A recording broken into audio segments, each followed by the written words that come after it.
बार्शी तालुक्यातील कोरफळे गावात माणुसकीला काळीमा फासणारी अत्यंत दुर्दैवी घटना घडली होती। शेतकरी बांधव किरण बर्डे यांच्या द्राक्ष बागेवर अज्ञात व्यक्तीने तणनाशक फवारून त्यांचे मोठे नुकसान केले आहे। आज ॲडव्होकेट रणवीर दादा राऊत यांनी स्वतः कोरफळे गावाला भेट देत शेतकरी किरण बर्डे यांची भेट घेऊन संपूर्ण नुकसानीची पाहणी केली। या प्रसंगी त्यांनी केवळ सांत्वनच नाही तर शेतकऱ्यांच्या मनात आशेचा किरणही निर्माण केला। समाजातील प्रत्येक घटकाने अशा वेळी शेतकऱ्याच्या खांद्याला खांदा लावून उभे राहणे गरजेचे आहे, हा संदेश त्यांनी आपल्या कृतीतून दिला। अशा अमानुष आणि माणुसकीला काळीमा फासणाऱ्या घटनेचा त्यांनी तीव्र निषेध केला आहे। पोलीस प्रशासनाने योग्य तो तपास करून आरोपींना लवकरात लवकर गजाआड करावे अशी मागणीही त्यांनी केली। शेतकऱ्यांच्या पाठीशी खंबीरपणे उभे राहणाऱ्या ॲडव्होकेट रणवीर राऊत यांचे मनपूर्वक अभिनंदन व कौतुक। त्यांची संवेदनशीलता, तत्परता आणि समाजातील दुर्बल घटकांप्रती असलेली बांधिलकी ही निश्चितच प्रेरणादायी आहे। 4 वर्ष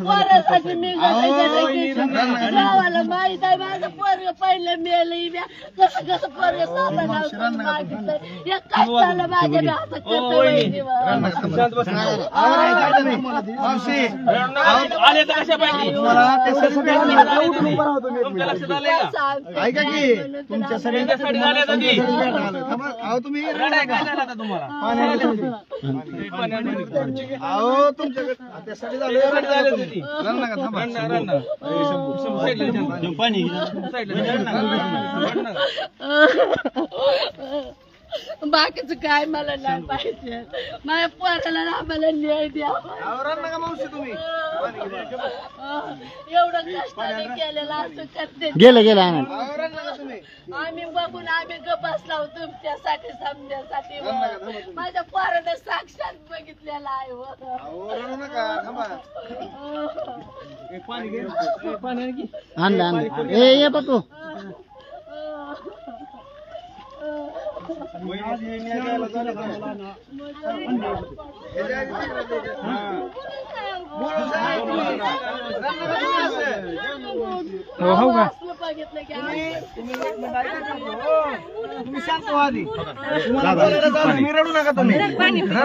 रडू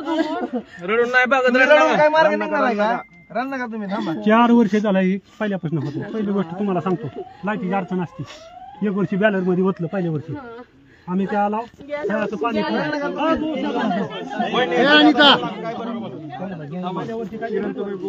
पहिल्या वर्षी मला असं आम्ही पाणी फवारलं। पहिली गोष्ट झाली का? दुसऱ्या वर्षी व्यवहार झाला, बागेत आमचा व्यवहार झाला।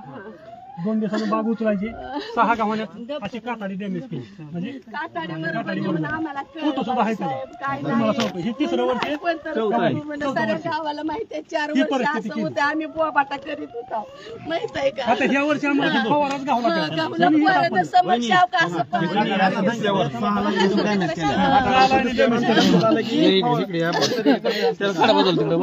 मला बघून केलं, आम्ही दिवाळीत गेलो घराला त्या पिरियड मध्ये केलं। वरनं फवारल्यावर फरक नाही पडला। 58 रुपयाला बागाचा सौदा झाले, त्या दिवशी संध्याकाळी कार्यक्रम केला। का तर आपल्याला सापडलं नाही काय, मग कुणावर काय दिसलंय बिन सापडलंय बी काय। आता फवारा सापडलाय त्याचा। तुम्ही पोलीस स्टेशनला तक्रार दिलेली, त्यांचा तपास चालू आहे। ती जोवर 100% त्यांना पुरावा होत नाही पोलिसांना, हे प्रकरण वेगळं आहे। मला वाटतंय तेवढी सोपं नाही। तुम्ही ह्याच्यात काय काळजी करणार?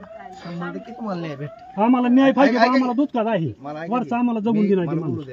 हे जे प्रकरण आहे ना तुमचं, हे काय हे म्हणजे बारकं नाही, मारामारीचं प्रकरण नाही किंवा चोरीचं वेगळं प्रकरण नाही।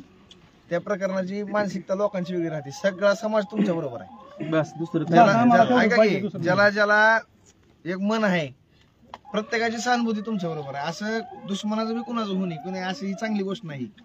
ही मानसिक मनोरुग्ण जे असते ना, ते असल्या गोष्टी करते। त्यामुळे तुम्हाला 100% नाही भेटणार, आम्ही सगळे तुमच्या सोबत आहे।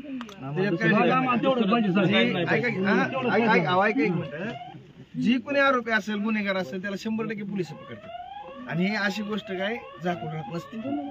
पोलिसांचा 100% तपास चालू आहे, व्यवस्थित योग्य मार्गाने चालू आहे।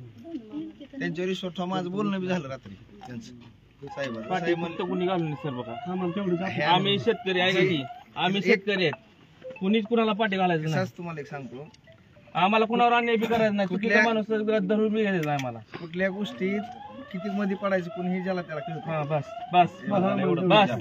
ही जी गोष्ट आहे का आम्हाला नाही, दुसरं काय नाही पाहिजे. ही गोष्ट वेगळी आहे. हा ही जी घटना घडलेली आहे का ती वेगळी आहे.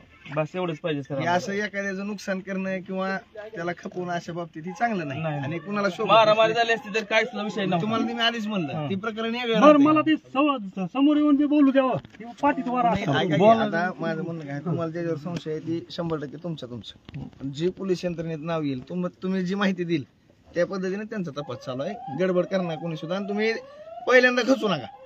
खचत नाही हो. आम्ही तुमच्या बरोबर आहेत. हा, काळजी करा. बस माझं एवढंच काल पाहिजे आपल्याला. कृषी अधिकाऱ्यांबरोबर बोलणं झालं. रावसाहेब बरोबर तुमचा ह्याचा इन्शुरन्स आहे का?